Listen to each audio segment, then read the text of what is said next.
पूरे जंगल के सारे जानवर दुखी थे। कई लोग उसे समझाने की कोशिश भी करते, पर वो कभी भी किसी की सुनता नहीं था। यहाँ तक कि उसके बचपन का दोस्त सियार कुमार भी उसे समझाने की कोशिश करता। यार लक्कू, देख यार, स्कूल के दिनों की बात और थी। अब मुझे लक्कू नहीं, लकड़ बग्गा कहा कर। और पूरे जंगल में ना अपनी इज्जत है। इज्जत नहीं, सभी डरते हैं तुझसे। मेरी बात मान, अब ये लड़ना झगड़ना छोड़ दे, इसमें कुछ नहीं रखा है। अबे तेरी तरह मैं डरपोक नहीं हूँ, शर्म आनी चाहिए तुझे। मेरी तरह दिखाई देता है, फिर भी मेरी तरह ठाठ से नहीं रहता। डरपोक कहीं का। ये डर नहीं है यार, रिस्पेक्ट है। सामने वाले के प्रति आदर है। आदर नहीं, ये अपने डर को छुपाने का बहाना है। अरे यार, तुम मेरी बात समझने की नहीं समझना है मुझे, और आगे से समझाना भी मत, वरना तेरी और मेरी दोस्ती खत्म। जो भी रास्ते में मिलता उसे सलाम करता, जो ना करता उससे वो जबरदस्ती सलाम करवाता।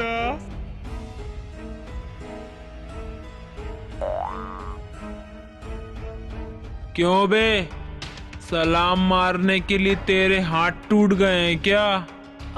हाँ, वो क्या? सलाम मार, और हर बार सलाम मारना, वरना तेरे आगे का दाया और पीछे का बाया पैर तोड़कर खा जाऊंगा। न चल पाएगा, ना घिसट पाएगा।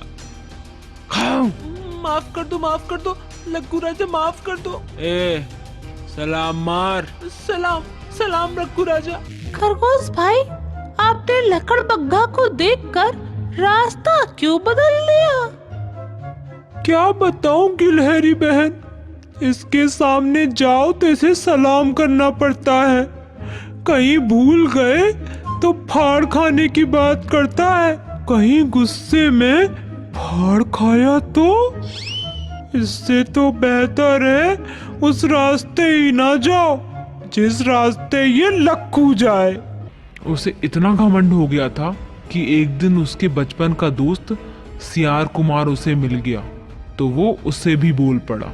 ओए सियार कुमार, क्या हुआ लक्कू? माना कि तू मेरे बचपन का दोस्त है, पर ये मत भूल कि इस जंगल में जिसे भी रहना है, जिसे भी मेरे सामने से गुजरना है, मुझे सलाम मारे बगैर नहीं गुजर सकता। और किसी ने नहीं मारा तो जान से मारा जाएगा। चल सलाम मार मुझे। अरे मैं तो तेरे बचपन का दोस्त हूँ। दोस्ती अपनी जगह और पोजीशन अपनी जगह। सलाम मार। सलाम। लकड़ बग्गा के बचपन के दोस्त सियार कुमार को उसका ये रवैया बिल्कुल भी पसंद नहीं आया था, मगर वो कैसे समझाए उसे। वो था कि अपने घमंड के आगे किसी की सुनने को ही तैयार नहीं था। ये सिलसिला काफी दिनों तक चलता रहा। वो सभी को सलाम मारने को मजबूर करता रहा। जंगल के छोटे मोटे जानवर तो उससे तंग आ गए थे, मगर कोई भी उसके खिलाफ बोलने की हिम्मत नहीं कर रहा था। ऐसे में एक दिन लकड़ बग्गा को हाथी का बच्चा रास्ते में मिल गया। अबे ओए हाथी के बच्चे, सलाम मार मुझे। क्यों?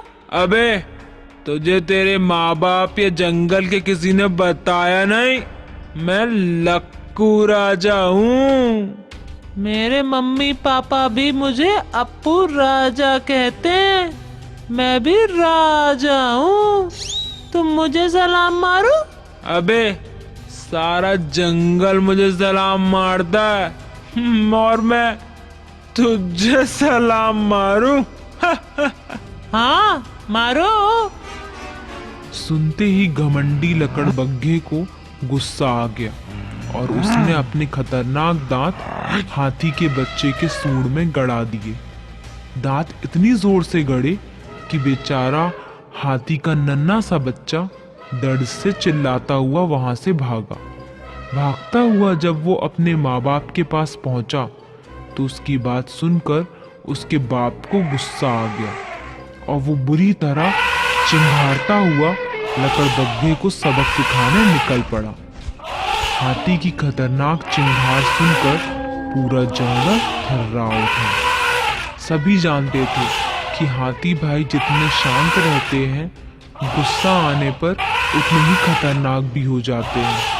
कुछ ही आगे जाकर हाथी भाई को लकड़बग्घा मिल गया। क्यों बे लकड़बग्घे, तूने मेरे बच्चे को काटा? तमीज से बात करो। हाँ, मैंने काटा। उसने मुझे सलाम नहीं मारा था।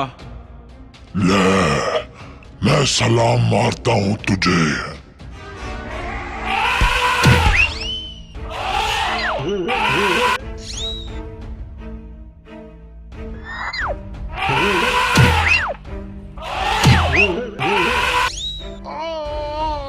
अबे हाथी, अगर ज्यादा किया तो मैं तुझे काट लूंगा। तू मुझे काटेगा? ले, काट।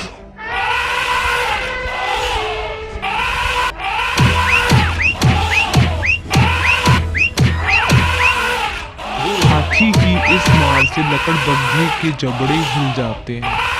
वो घबरा कर वहां से भागता है।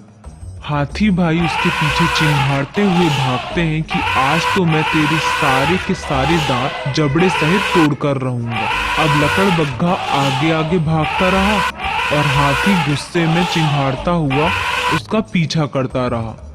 सारे जंगल के जानवर ये देखकर सरप्राइज थे कि लकड़बग्घा जान बचाकर भाग रहा था। लिहाजा हाथी रात से बचने के लिए भागता हुआ वो एक छोटी सी सकरी गुफा के सामने पहुंचता है। हाथी से बचने का एक ही रास्ता है, इस सकरी गुफा में घुस जाऊं। वो तो इसमें घुस नहीं पाएगा। ओए, गुफा में कहां घुस रहा है? बाहर आ। कब तक नहीं आएगा? जब तक नहीं आएगा मैं यहीं बैठा रहूंगा। अब काफी देर हो जाती है, पर न लकड़बग्घा गुफा से बाहर आने की हिम्मत करता है और न हाथी भाई उसका इंतजार करता थकता है। धीरे धीरे काफी समय गुजर जाता है। तभी अचानक लकड़बग्घे को गुफा के अंदर उसके बचपन का दोस्त सियार मिलता है। सारी बात सुनकर सियार उसे फिर समझाता है। तू मेरे बचपन का दोस्त था, इसलिए मैं तुझे समझाता था, पर तू अब क्या हो सकता है? अब तो हाथी भाई किसी भी कीमत पर मुझे नहीं छोड़ेंगे। मुझे भूख भी लग रही है। मैं अंदर रहूंगा तो भूख से तड़प तड़प कर मर जाऊंगा और बाहर निकलूंगा तो हाथी भाई मेरे दांत तोड़ देंगे। तब भी मैं खा नहीं पाऊंगा और भूख से तड़प तड़प कर मर जाऊंगा। अगर तू आज से अपनी आदत बदल ले तो मैं हाथी भाई को समझा सकता हूँ। हाथी भाई समझेंगे ही नहीं। मैं वादा करता हूँ, आज के बाद मैं किसी को भी तंग नहीं करूंगा, किसी को भी सलाम मारने को नहीं कहूंगा। उल्टा मैं सभी को सलाम मारूंगा बस। सुनकर सियार कुमार जाता है और कुछ ही देर में हाथी भाई को समझाकर लकड़बग्घे को बाहर ले आता है। लकड़बग्घा हाथी भाई को शांत देख सरप्राइज हो जाता है। फिर पूछता है, कमाल है हाथी भाई, आप मुझ जैसे खतरनाक जानवर से नहीं डरे, मेरा कहना नहीं माने और एक नन्हे से सियार की सुन लिए। इस संसार में कोई भी सबसे ज्यादा ताकतवर नहीं है। जानवर की शारीरिक ताकत से ज्यादा उसकी जबान की ताकत पावरफुल होती है।